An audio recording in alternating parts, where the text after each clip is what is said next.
I told you before, don't do that. Hey, Dan. What? Thanks for letting me sneak into your world. Thank you for coming. Hey, guys. Welcome to Planit Butter. We are party crashing. Dan's world. Dan Bonow. Thank you. Thanks for having us. For those of you new here, we're going to still bring you on with the usual intro, and then Dan's going to introduce us to his world. So, cool. Welcome to Planit Butter, my world, where I hopefully inspire you to build yours by being Intucentric. An immersive experience. Every episode is designed to provoke consciousness through entertaining perspectives and applied Intucentric philosophy, while recorded in a variety of international locations as I embody my Intucentric way. You reflect on yours, and together we crash other parties. Nice. Wow, I like it. I'm Jordan Alexandra Blizzard Planet. This is Dan Bonow. Bono. Dude, I can't remember his last name for the life of me. That's okay. You could just call me any name you want. Remember? Dambo. Yeah. You're Dambo. I've been Dambo a bunch of times. You're Dambo. I'm one of those people, fortunately for me, that people always make nicknames up for. Me too. Do you like it? Actually, I do. It's fun. Yeah.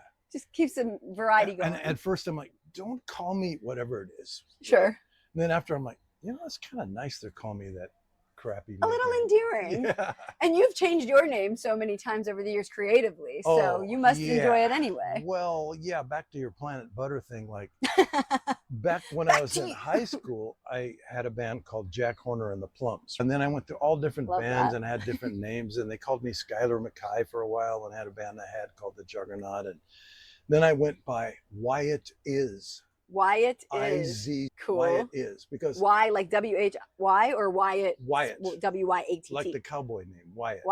Wyatt Is. Yeah. Yeah. But it sounds like why it is. Yeah, Wyatt Is. Cute. And then over here, I went by Uncle Funky for the first 20 years until I came back this time. I'm like, you know what? Everybody else is all funky now. I don't need to be that anymore. Totally. So there you see some evidence of the Uncle Funky brand. Ooh. Uncle Funky. I love it. Well, before we dig deeper into Dan's world, which he's going to tell us the name of in a second, so you better get thinking. Dan has requested to actually kind of interview me in my Intucentric way of being after having read my new book, Intucentric, and being willing to even come on the show because of it. Is that accurate? Yeah, that's really good. Okay. I thought of a question. Being a musician, when I write a song and I release it out into the public, I'm thinking the song is going to do its own work if I do my work and kind of get out of the way of the song. For sure. So with you, yes, you're kind of ever present and you're kind of like pressing the now a lot. Sure. Do you ever have a moments where you're like all sad and gloomy and grumpy and? No, I wouldn't. I mean, I'm not going to say no, like I never have moments, but I wouldn't define my moments as sad, gloomy, or grumpy. I get hangry for sure. The girl needs to be fed, but sad or gloomy, honestly, no, because when I would more so view it as like a highly concentrated moment of energy that I need to sit with. Got it. Rather than labeling the emotions. That's how I genuinely would view it. That. That's a good way to put it. So it's more and what I'm saying is more so what somebody else would label as sad. I'm not experiencing those emotions. I'm human and I experience those emotions. I'm just not succumbing to the label of it. Right. Because if I need to say I'm sad, then I will say I'm sad. But most of the time, if I'm having like a stressful or overwhelming or whatever situation, I'm really just like, wow, energy's really high right now. I'm going to go breathe and sit until I have clarity. Okay. So it's as far as being in the now, to me, that is part of the now. It's creating that stillness for myself, for everything to pass through and create clarity for myself, because emotions are just energy passing through us. Well, in terms of our modern world, like when I was a kid, I remember I used to say to my mom, I'm like, Mama, I feel sad. And she said, well, oh, that's okay. There are a lot of reasons why you should feel sad. Good mom. Yeah. And she's like, well, what do you want to do about feeling sad? I'm like, well, I feel like crying. And then she said, well, why don't you cry? And I'm like, because I don't want to. So it kind of, when you identify that moment, you can kind of identify it, categorize it, and dump it, basically. Totally. Get away from it. I like the example of crying because I've shared that with my audience before, just over the course of time, where I'm like, I needed to cry. So I sat in front of the mirror and I cried and I looked at myself and I said, what's going on, Jay?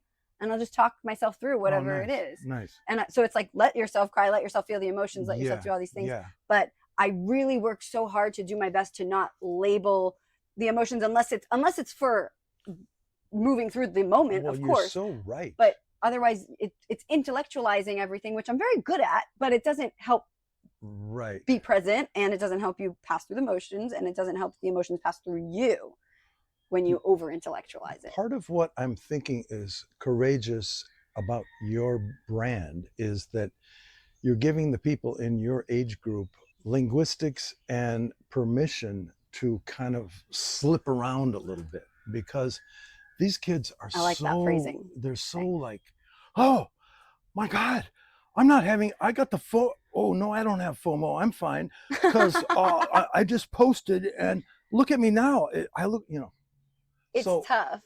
It's tough because I think there's, I appreciate you describing it as, it's kind of like get a little messy. And the messiness is more so the permission to just be alive. Being alive is messy, and it's about, Planit Butter really hopes to encourage people to make it fun.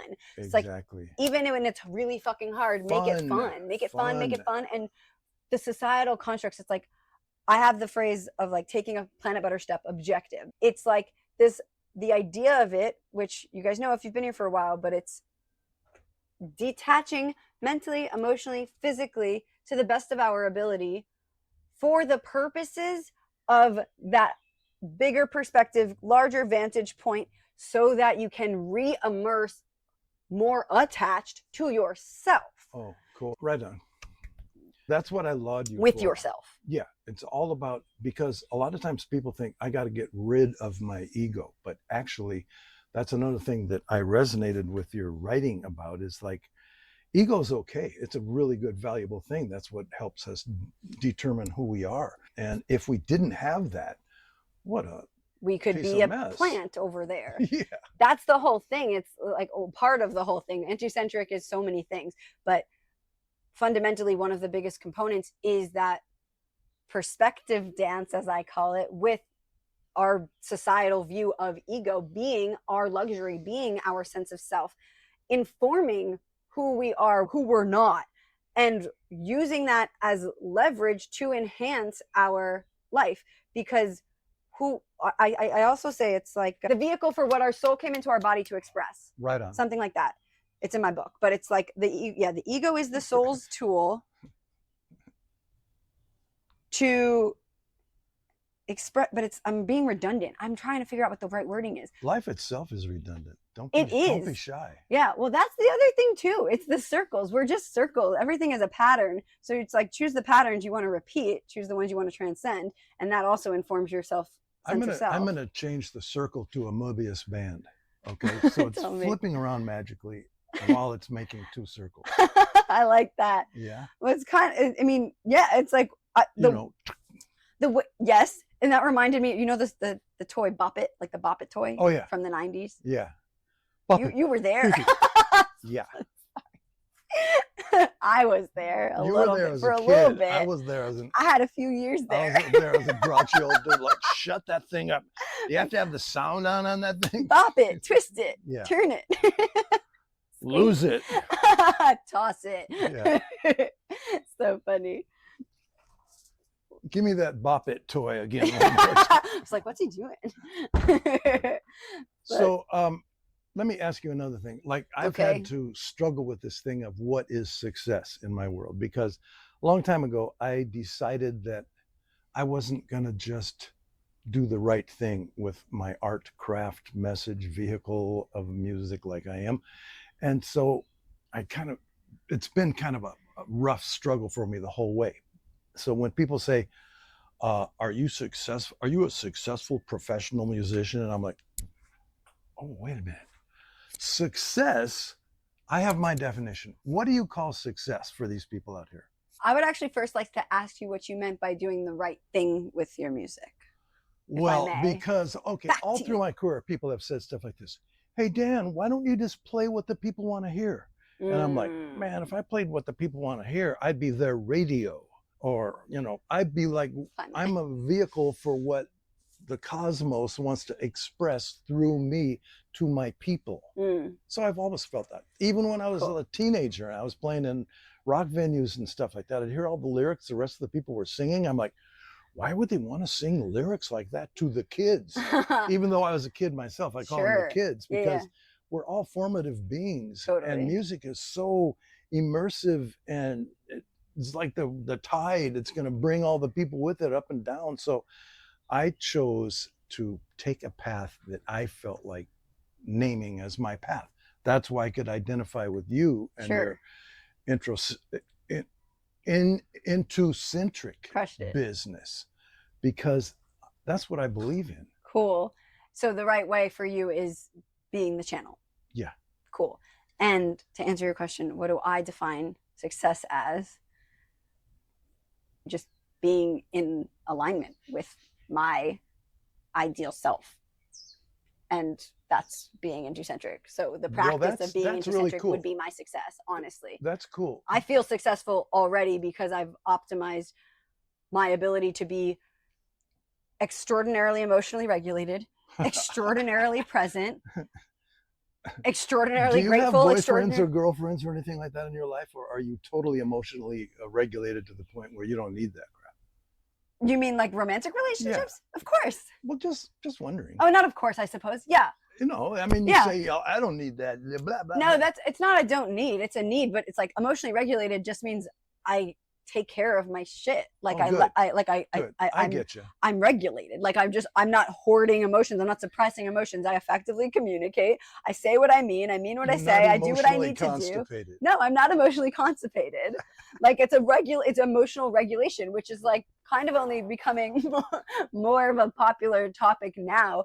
And because it's like people focus so much on meditation, sit and yoga and it's like I do all those things, but it's not. It's like emotionally fucking regulate. Figure out what you need to do to emotionally regulate. So for me, like being a successful human is, to me, being Intucentric, because it's a perpetual growth practice for my most ideal evolution.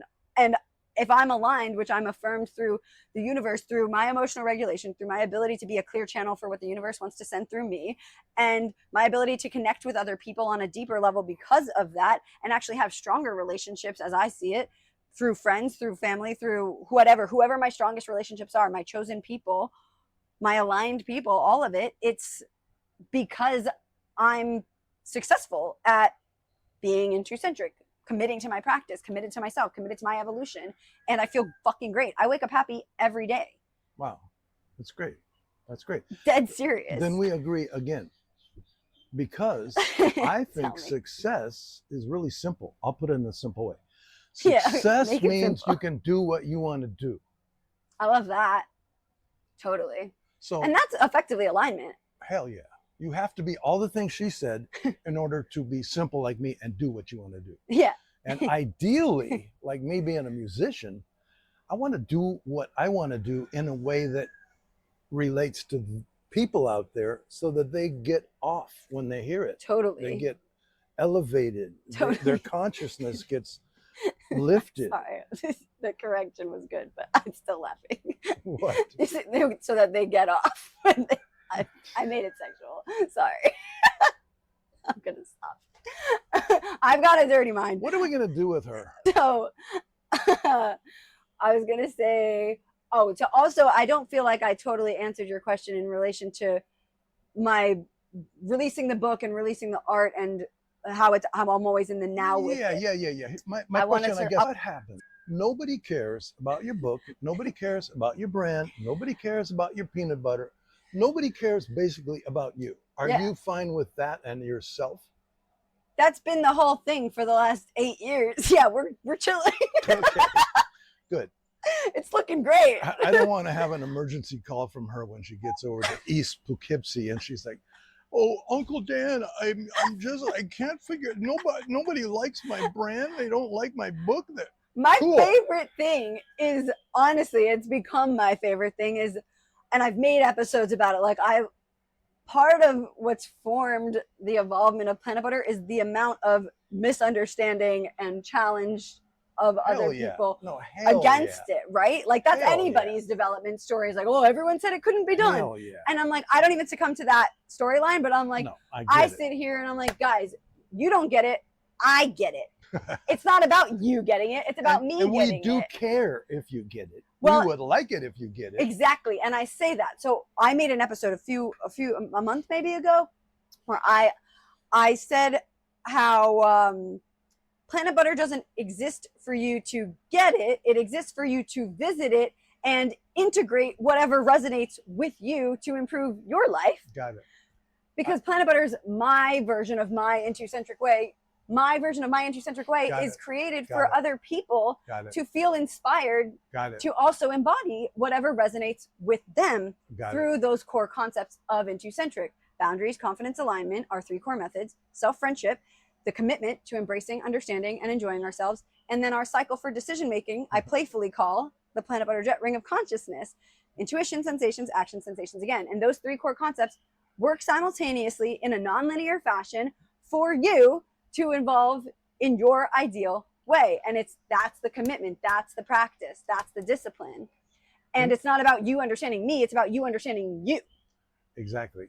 When I read your book, how that hit me was, I really like the permission that she is giving you guys to kind of put your foot in the water and mess around with it, because you don't have to go with your absolute linguistics as some kind of a doctrine. No. What you're doing is you're playing with the concept of rigid mentality and rigid spirituality and rigid existential behavior. Totally. So what she's bringing to the table, if you ask me, is a release in an entertaining format that it's permission granted.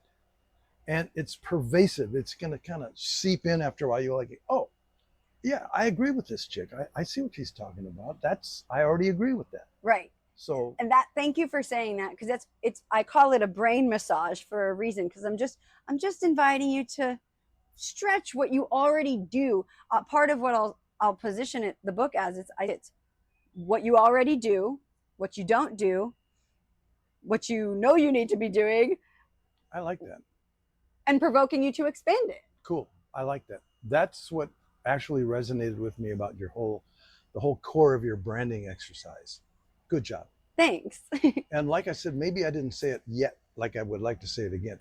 People in your generation particularly need to hear that, because they're so polite and so conscious of what their friends. It's why do you think that is? Screen consciousness. Screen consciousness. I love that phrase. Say more. Be wary of that phrase. Wait, that's what's bringing all your people to you as a screen. Totally. Thank you for watching. Yeah. By the way. But I'm cool with it. That's why you guys are tourists. Like Planit Butter, the population is 1. Tourism exponential. You visit. The last chapter of the book is called "Off You Go." I like that. I like that. So it's like, get out of here. I like that. Again, you visit. I want you to visit forever. Thank you visit, for visit, your visit. courage. You know what I mean?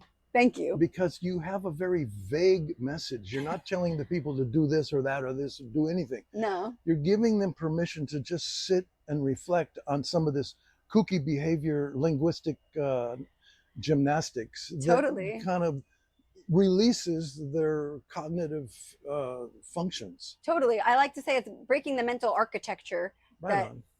Period. And it's still embedded with questions and tools for you to know, well, where do I start? That's why I have the 3 core concepts of Intucentric. So I'm not just parading around the word or the phrase. It's like every word that I make up in Blizzard's dictionary, every concept, everything, the amount of years I've spent 6 or 7 years now, 7, 8, oh my goodness, years, literally thinking and embodying so that these concepts could be formed in a way that could be integrated into somebody else's life so that it could feel like a how-to, but the how is still up to them. But it's these pointers of boundaries, confidence, alignment, and then questions for consideration and ways of thinking about it. That's why with the book too, it's written to be cohesive forwards. It's also written to be and designed and formatted and laid out so that anybody could just open to a random page, see what it has to say, quote unquote random, see what it has to say to you in that moment. Because I do that every fucking day with this book. I'm like, tell me what I need to know today, baby. And I open this thing and I'm like, damn, I needed that fucking reminder. It's just like these playfully blunt reminders. It's like, and I obviously feel so passionately about it. And as far as releasing it, as you said, into the world and nobody caring and all that, don't care. And you need it. So you're missing out if you don't care, is how I see it. I'm like, you guys really need this and it'll be fun for you. So let's all just hang out. Well, you're reminding me of another common thread of our philosophy. I actually have a need to be helpful. And I think that's what's one of your guiding things. It's like, when I write a song, I want it to be uplifting, shed some light on some of the darkness that's around here, and be mildly humorous and entertaining in a way that, so that's why I could identify with just about everything you said in that book. Sure. And that's like with your show on Sunday. Oh, yeah. We had the best time at his show on Sunday. And he has another one this Sunday, which you guys are going to miss because it's going to be out later. Sorry, suckers. But at your show, one of my favorite things was, aside from how great the music was, the way Dan infused his humor into his set and engaged with the audience, myself and Judy. But the presence and the humor and the thoughtfulness that you bring beyond just the literal song performance. Got it. I loved that. So I see how that does resonate with you and why that connects us as well. Yes. And I'm thinking of a song or a philosophy is like a straw. You're giving these people a straw. I like this. Tell me more. Through which, is it a swirly straw? through which, either way is going to come a message from the God within. Yeah. Or the group consciousness, the group mind without. Totally. Cool. Or random, exciting synapse flashes or something like, right? I love that. The straw. I just see like a giant swirly straw when you say with that. With peanut butter. With peanut butter. Who's clogged up my straw? My favorite thing too, when people ask me like, what about the people allergic to peanut butter? It's like, what about them? They can be Intucentric. They're not allergic to philosophy. Ask her this. What is a metaphor? What? I love that. Can I high five you? I've never heard that one. Yeah. I'm a sucker for those types of jokes. Stick around, you know. I'm here. Uncle Dan's here for the long haul. Yeah, baby. Just don't call me next week. I'll be in Tucson. I know, the Gem Show in Arizona. Yeah. What are you excited? Do you and Judy go every year? What's the deal? Yeah. You know, like I was kind of trying to cop a plea of I'm not excited for the last week or something, and I was getting all petulant. I'm like, I'm not going to Tucson, Judy. I'm gonna stay here and work on my music. And she's like, oh. Now I'm like, oh shoot, that's kind of not so nice. Didn't land for Judy. No. then I'm like, wait a minute. I'm gonna go to Tucson and have some nice private time with Judy. She'll be writing her book.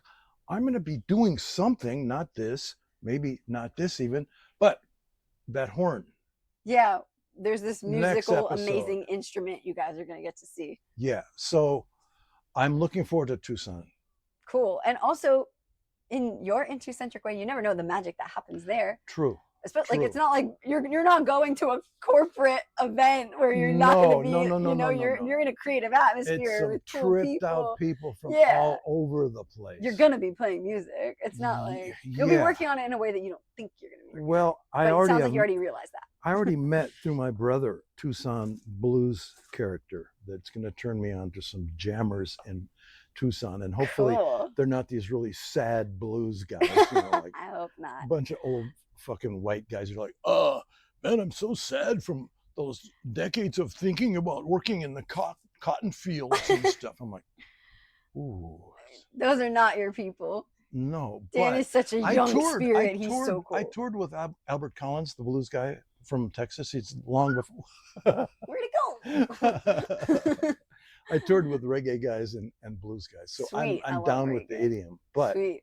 I think the thing about blues, Yeah. you got to have some happiness and funniness in that. Yeah. This guy that I Maybe that's toured why with- you're a good fit, because you'll lift Yeah, up the vibe. Yeah.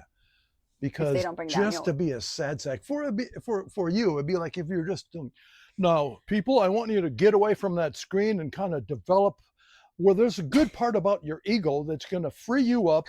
No, but she's approaching it in a playful, funny way Yeah. that kind of shocks you out of your timid, regressive behavior of like, oh my God, I got to do what everybody's doing nowadays. You know, Yeah, good totally. for you. Thanks. Thank you so much. And I would love to immerse into your world if Okay. you're up for it. Well- But you got to name the world. I'm calling the this, people. I used to call this Uncle Funky Clubhouse. I had a TV show here for a bunch of years. How fun is that? That was really funny, but I'm over it now. Okay. So I'm calling this Out with the funky. Das Grüv Haus. Das Grüv Haus. Yeah. I looked up groove in German. You know what it means? What? It's a mine where they go mining stuff. So then for a byline of the thing, I'm like, Das Grüv Haus, mining the groove. Das Grüv Haus. Yeah. You know, for these names I make up for myself all through my life, one of them I was going by was Der Ausländer, because I was going to tour Germany and stuff as the Ausländer, you know, because I look so German. Do you? Yeah. Okay. But if you would ask a German, they're like, no, you don't. Right. Because it turns out I thought I was German because my last name's German. Oh, that's now, right. My mom was turns out after all this, I'm 38% Swede. Whoa. What do we do with this? It's a How do you- conversation stopper. Yeah, stopper. It just, we're done. Bye, guys. We're out. Bye. The eject button from Das Grüv Haus. Yeah. What's all the brouhaha, huh? Shall we Yeah. pivot to your? Oh yeah. Well, I bought this thing. Look at this for $10 at a yard sale, right? Super cool. And I play organ. So an organ is a thing called a Leslie that goes woo woo woo woo woo, and it spins the sound around. So I wanted to get another Leslie over here. I have a couple of them, but I'm always like building one. What and is a Leslie? This is my own homemade Leslie. But what is a Leslie? A Leslie has a thing like this in it, which the speaker's up in here, and it fires down on this thing, and then this spins around, so it's going around the room. And So the Leslie is the spinny thing that you were just yeah, imitating the got sound. like a The Doppler effect. Yeah, you know how a train goes by. Yeah. So it's going around the room like that. It's kind of like in a way sickening. Okay. And it's very involving. And if you hit a digital Leslie and you hit a little button that goes, it's not the same as whoa, whoa. Right. So I wanted to build this. It's got a badass speaker up here. Now look see that curved piece of wood right there? Yes. Guess what, little sister? Tell me. It's from a broken fan blade. Oh, that's what this is. I thought it was. I was like, that looks This like a skateboard, but it's not. Yeah, no, man. My friend here, he's like, man, we could use that as a hand plane for body surfing. I'm like, not until I'm done building my Leslie, So man. cool. Yeah, so that's what I'm building. Here is a Leslie. And tell me more about it. What are you do you have intentions for how you're gonna use it? Why you felt drawn to building this specifically? yeah, What's your deal? I'm putting a super high powered 12-inch woofer inside here. Sorry. It's okay. And it's down to the micro inches. Right inside here, there's going to be a speaker, which very delicately, I just saw everything to get in here and to make this bigger to go around here, because this is going to all be around here like this. It's going to be like an old-fashioned barrel organ. It's going to be all cool. Oh, like how that. cool is that? So it's gonna be like this. Yeah. Yeah. That's gonna be sexy It's gonna be- looking. it's This wood gonna is be- beautiful. Yeah, it's really And thick. I love all the different colors of It's it. so The thick. shades of the wood. It's like some kind of old We're dancing. cabinet that's solid wood with some veneer on it. It's just So funny. Hardcore. So is what's up here going to be? A big ass speaker, a big ass bass speaker, Okay. firing down into this thing. So there's a motor out here that when I hit a little button goes woo, woo, woo, Right, that's woo. the thing. Wow.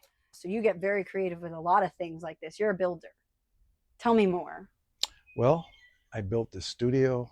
You built the whole studio. Oh, here's the motor. So we built this. This cool. is why I had to build this out here, because this has to be out here like this, which is just beyond here by a considerable amount. Huh.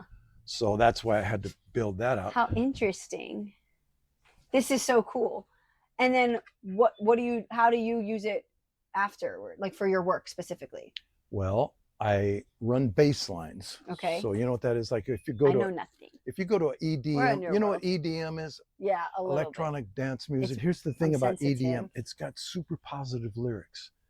Okay. It usually has some young girl like singing really positive or sexy lyrics that are so simple. Yeah. And all the people are out there and they look like whoo, whoo, whoo, all together, like they're all following everything like the same, like hoo-yah, hoo-yah, hoo-yah, or whatever. But EDM has very positive lyrics. I'm just if I find that when I'm not against it, I'm more just like the right songs for any genre. No, me too. The right songs, whatever feels good to my body is what I like. It's not like a genre that I enjoy or like in general. It's like I could tell you all the genres I enjoy, but that would be all of them because there's always some sort of something that feels good because it's music. So it's like, how does it feel to your body? I get it. And especially when you're energetically sensitive. No kidding. And I'm like, and with sounds, I'm like, no. I'm so particular, and if it doesn't resonate, then I'm out of there. That's why I loved your show so much. Oh, thank you. Because it was so pleasant. I'm like, and it was so relaxed, and because the environment was more calm. You know what you're bringing up? Tell me. Why my kind of sound is so pleasant. Okay. Because let's it's go. bass centric. I'm running a bass line through a big ass subwoofer. Okay. Which is the thing that makes like your butt feel like you're like. It just makes me think of that rap song. Subwoofer in the back. Yeah. Well, when I first back about when you were born, these lowriders discovered subwoofers in these little. Oh, is that why the boom? And it's got that big boom boom the sound. like pimpy kind of. Yeah. And I'm like, I hear that, and all my white friends are like, "Oh, I hate that sound." I'm like, I'm going to the store right now and buying. I want a Boogie. I'm going to buy some of that right now. So I started. This was back in the early '90s, and I started buying those speakers, car speakers. I put them in a small Leslie, bring them to the gig, and the guy, the sound guy, is always like, "Whoa, what is inside that thing?" Because nobody in my genre was using subwoofers back then. So I'm sitting on a big subwoofer now, so I can definitely feel it. And if it's not sounding quite right, if my organs sound like instead of like then I turn up the subwoofer, turn down the organ, then I just get it so it's you just feel into it. Yeah. So that actually reminds me, we had a conversation yesterday for, I guess, your show, really. But part of the conversation that I wanted to surface was, because as you just said, referencing because lovingly, you say how your white friends were like, I hate this sound. Do you think, because you shared you grew up in Nigeria partially, do you think being around a different culture's music in a different environment and upbringing created this resonance with you in like a more powerful beat like that? Yes. Can you tell me more? Because you have such an interesting upbringing. Okay. I went to black schools until the middle of what you guys call middle school. And in those schools, we would hear like James Brown or the Coasters or doo-wop stuff or Dyke and the Blazers or whatever coming through the lunchroom, and by the time it ends up in the rest of the hall, you hear this because the little speaker is not going to carry the voice. Yeah. And so it just kind of infected me with a sense of duty to carry the beat in a way that's not jarring. So cool. The way white people play guitar and stuff like that. Like, I don't know if I told you before, but when I play a gig, I play to the women.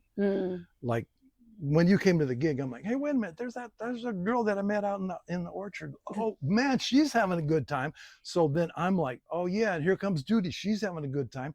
And here comes this other lady, she's having a good time. Here are these other there. So I'm playing to the women always from my whole career. Can you elaborate on that as well? Yes. What resonates about that for you?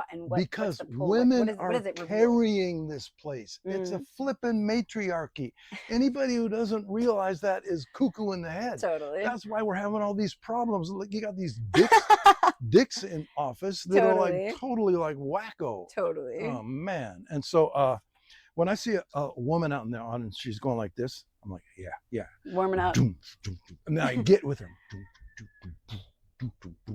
Then I see her whole leg is moving and her booty's moving and stuff like that. And then pretty soon, I'm like, oh my God. She's dancing. Yeah, she's dancing. And now she's dancing with her two girlfriends. Totally. Oh yeah, and now the guys are like this. Oh, I guess I'll dance. You know, they're like, hey dude, maybe we should go dance around next to those girls. And I'm like, yeah guys, go ahead, make your entry now. Yeah. And thank me later. It's so funny. And it's so interesting though. It's true because it's funny how you say that with so many people playing these more jarring sounds and how it comically resonates more with men but turns off women, which doesn't create a balanced environment for starters, which isn't going to create a positive environment because an imbalanced environment is not going to be a positive one. True. And there's something, I don't know what I'm getting at, except that's just what processed as I started talking. What you're getting at, there's something missing with the equation if you don't have a balance, a sonic balance and an emotional balance. I used to call it whining whiteys when you got these white guys. Whining whiteys. Yeah, they're always whining. Don't be a whining whitey. Yeah, they're always whining about life. And I don't care if they're punk rock guys or metal guys or what, they're just whining about stuff. Black people don't whine about stuff because guess what? They were brought up to be thankful for that they have. Yeah, they're respectful. Brought up to be like, wow. Have you ever looked at any black gospel players? No. Look them up on YouTube or whatever. That's where the most encouraging and enlightening musicians. I've enjoyed the music, but I haven't looked it up. Go look at them I'll dig on it. I'll YouTube. get in there. Because you'll see one of them is like the musical director, and he's like giving the other guys direction on this little thing that only they can hear. Cool. It's a great big old choir and a big pastor and all these people out there getting all crazy and everything like that. These guys are dead serious up here. They're the best players ever. And they're just working in sync with magic. It's just totally cool. That's epic. Yeah. So did you have bands growing up through your the quote unquote middle school years and stuff? Yeah. Were you the only white kid? No, we went to a pretty mixed school. Fairly mixed. But, we were minorities, and I was definitely in Nigeria a minority. And but people that are real minorities say to me this, well, Dan, you don't know what it's really like to be a minority, which is true. Tell I really me more. don't. I think that's so cool that you are saying that. Yeah. I find it interesting. Yeah. Well, they challenge me because I'm like, you're literally in another continent, another country with black people. That's about as minority as you can get. Like you're in Nigeria. Or in whatever, what some sort of decades of. This was in the 60s, middle 60s. Right. Right after independence for Nigeria. So it was a happy time for Nigeria. That's amazing. Yeah. And but just for perspective in terms of how we're referring to the saying whites and blacks and whatever, it's like we're in the times of that. Like that's like well, like appropriately, you were in a black school. You were and you were in an environment where the music was, that's what it was of the time. And you're speaking to your come from. I get it. Just in case there's any bullshit with whoever the fuck is I don't want to get in trouble here because I'm talking about a different group of people who have a different color of skin than me. Okay. But guess what? We have the same kind of blood. We have the same kind of DNA as dogs and animals, everybody else. But I do want to say this. In the mid 60s, there was a movement of black pride. And I remember being in school, like in the 4th grade or something, and the teacher comes, class, today we are going to have Miss So-and-so come and she's going to talk about negritude. And a little black kid is like, I don't need to know about negritude. I already know all about that. And I'm like, whoa. It's kind of nasty because in Africa, you have tribalism, which is kind of where slavery got started. And so then these commercial tribal leader guys just bought some of their other guys, and they're like, hey, yeah, I can make a couple of bucks. I'll offload these guys over there. Well, it wouldn't have happened had it not been for the white people that are like, yeah, I think I'll get those. It's a messed up situation. No matter how far back you look. Yeah. It's up to guys like us on the cutting edge of positivity to lasso that shit back in there into something that's going to be meaningfully, progressively, cohesively building love. And that was something that formed you, obviously, in those middle school years, and then you were in Europe after that as a kid too, right? As a teenager. Yeah. So I'd be curious about your perspective and your experience of carrying that through to Europe, because obviously then there's what a contrast, Nigeria to Europe as that was a contrast, like formerly a minority, and then being I get amongst up to Europe. Wow. Well, it started when I switched from a black middle school to a white middle school, and I'm like, man, guys, where's the fire? What are you guys walking around so fast for? You know, and I just couldn't believe my white brethren, how they were so like clipped and like fast, running all around carrying their books like this and stuff. I'm like, man, guys, come on, take it easy here. So then I went to Nigeria, and that was an international school over there. Some Nigerians, some Lebanese, some white, some blacks, some Christian guys who were going over there. How lucky are you? I'm really lucky. Sick. When I went back over there in the 90s, look this guy up, you guys, you don't know him. Fela Kuti. He revolutionized music in terms of protest music in Africa about the oppressor, the man. He was in jail. People in his family got killed and stuff. Anyway, I was over there in the 90s because I went over to visit this guy that I went to school with. And I thought, because his dad owns a big hospital in the downtown Lagos, when I went and visited him as a kid, they had peacocks walking all around the grounds and stuff. I thought, like, well, this is going to be kind of cool. I'm going to go over to Desmond's house, and it's going to be kind of living large and stuff like that. I get over there. He's in the slums of downtown Lagos. And he's like, Dan, don't leave the house unless you're with me. Whoa. Because if they find out where the white man is staying, we are having a problem over here. Damn. Yeah, it was really scary. That must have been a shock. It was totally shock. You know. Whoa. But when I landed in the plane in the 90s to get there, this thing happened to me, which I've heard so many people, and most of them are black people. And so I just want to say it happens to white people too. That plane touches down, and it's a grass field in Lagos, big old plane touching down, and I just start crying. Because the feeling of coming home to Mother Africa for a human, I don't care if I'm white or black. Yeah, it's not about that. Yeah. That's so cool. It was really very beautiful. Shook me to the core. Wow.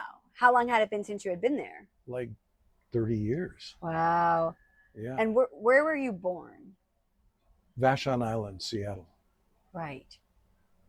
So wild. I asked But you felt very connected to Nigeria, obviously. I really still do. And the motherland, I mean, like a motherland for you, like that's the earth. Right. It's because it's part of the earth. It's not about the culture it's not the humanized, societally constructed culture that we're referring to. It's like the land itself, the energy, the potency, the connection that is beneath and beyond the human experience. Right. And if you go, like, if you go to a third world country, you see a definite fervor about survival that puts people in a rhythm. And what I realized about rhythm is such an important part of spirituality. Totally. That's why all these prayers are like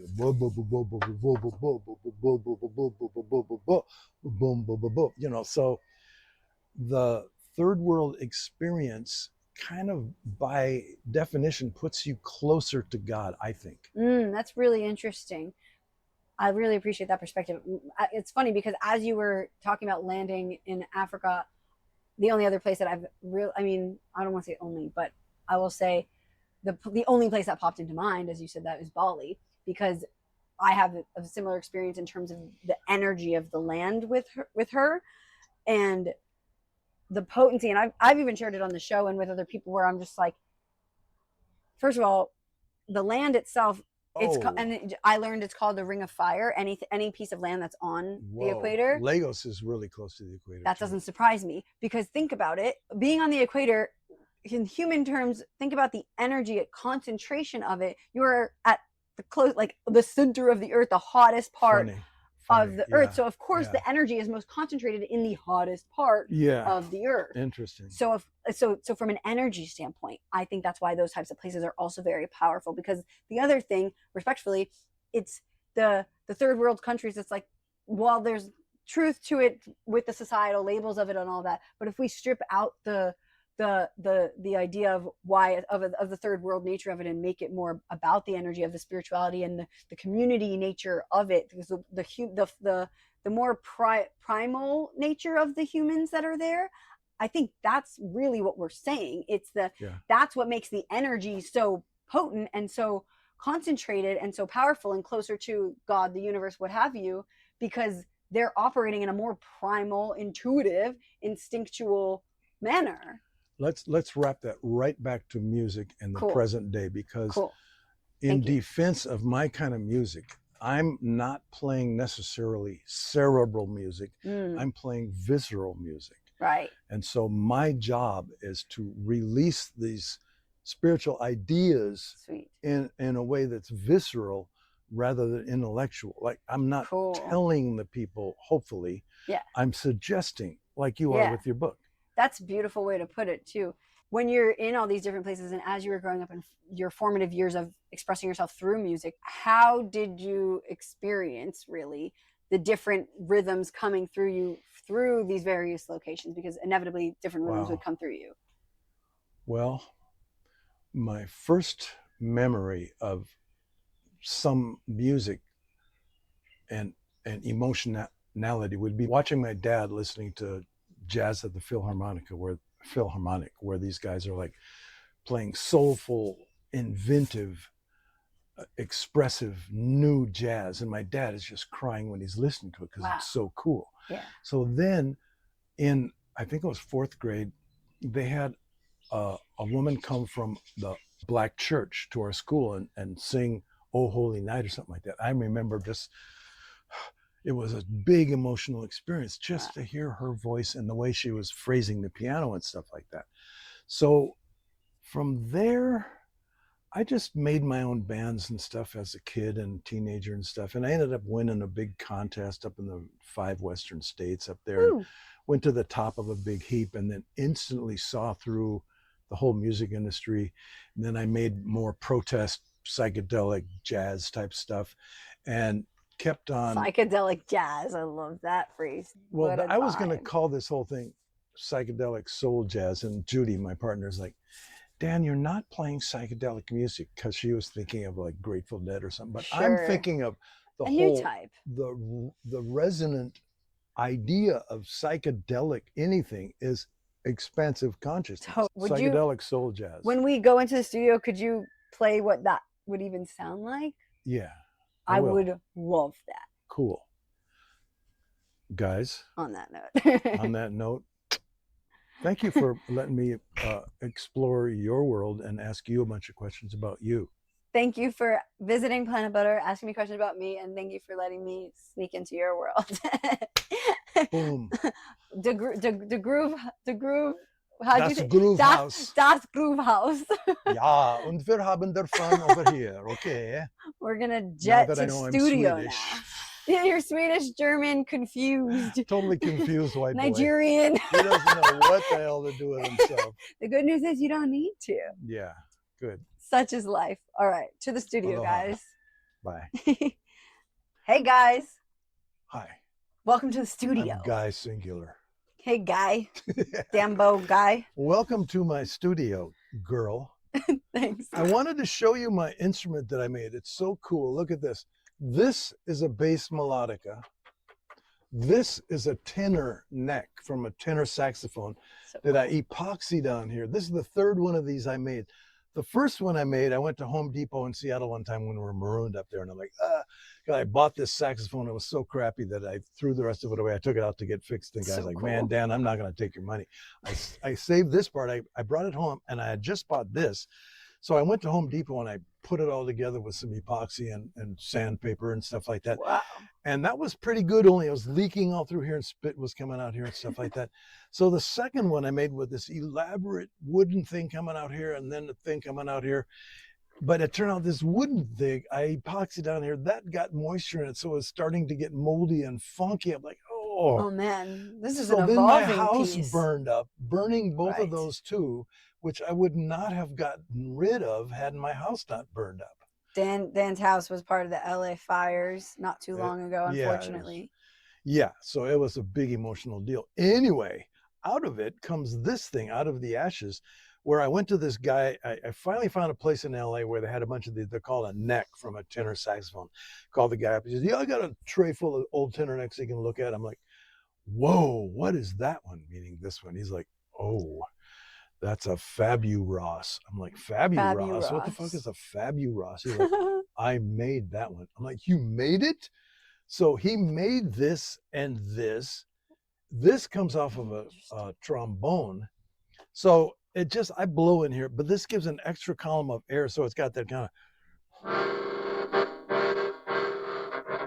yeah, that little business. So if you record it, it's really super cool. But I'll show you what it sounds like in answer to your question of what is psychedelic soul jazz. Yeah, we're going to get into psychedelic soul jazz. It's something like this. Ooh, I already like it.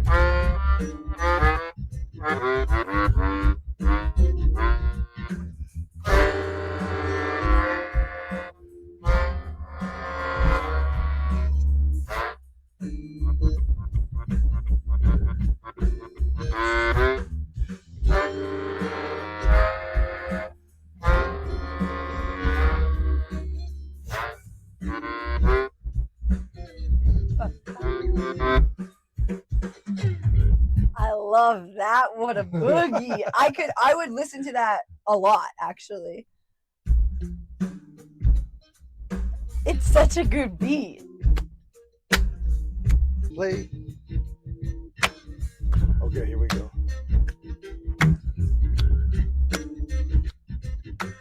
One, two. Play me that song. Play it for me all night long. Come on and play me that song.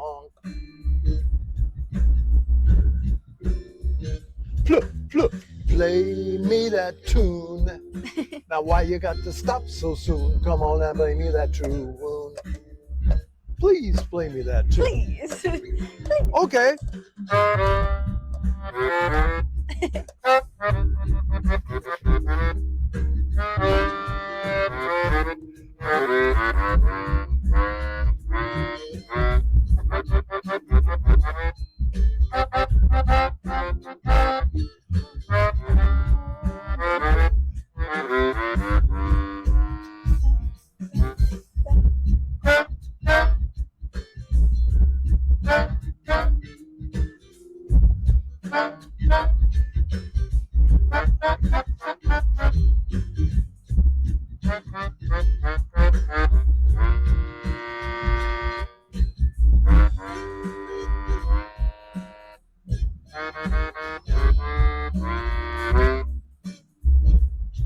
So good. What a little Play me jam. that song. Play me all night long. Come on and play me that song. Okay, I will. Woo! Play me that tune. Oh, why you got to stop so soon? Come on and play me that tune. Little snaps. Play me that song. Now play it for me all night long. Come on and play me that song. Please play me that song. Please.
You know how to do that Persian, Jewish Persian thing? It goes. No, that's new to me. You never heard that? Yeah, it goes. Kind of.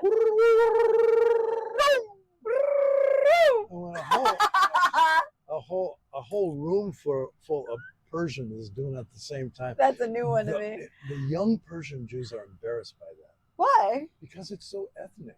It's so funny though. It's so just a cool. sound. I It's love so it. cool. I love it. Super funky. Yeah. Anyway, thank you Thanks very for much. sharing the tunes. Wow. Yeah. Cool. Is there somewhere that people can consume these tunes? Yeah, danbono.com will take you to Spotify and all that stuff. You'll see a couple of my bands up there, Yay. trios. And if you go deep into YouTube looking up Dan Bono, you'll see me in Nigeria back in the 90s, Sick. which is really sick. To tell you the truth, after our house burned down and I got back to Kauai, I'm like, I was kind of reduced to like, all I really care about is putting together a good live band and getting Cool. a couple of gigs. So I got these gigs where, like, honestly, I'm not getting paid anything. I'm paying my guys out of my paltry little existence. And I'm paying them to play my material like they want to play it, but I'm giving them the song definition and they open their own page on it and play it. So cool. It's been so rewarding. This has been the best band experience I've had in the last few decades. How amazing is that? And it kind of came because I was stripped down to nothing from this fire. Wow. And so I got to thank Ja. Thank you, Akua. Anyway, I hope this has Cool. been as fun for you as it has been for me. I've had a blast. I love this world. I love this world. The groove. The groove. The groove. Yeah. What is it? The groove. Das Grüv Das- Haus. Oh, ja. Und wir haben a good time here. Off we go. Ciao. Dan wants to do the walk off. What are we going to do if we're not going to walk off? I Just just do cut like a it? little. I blow my kiss. I go. Bye, guys. Love you guys. Keeping that in.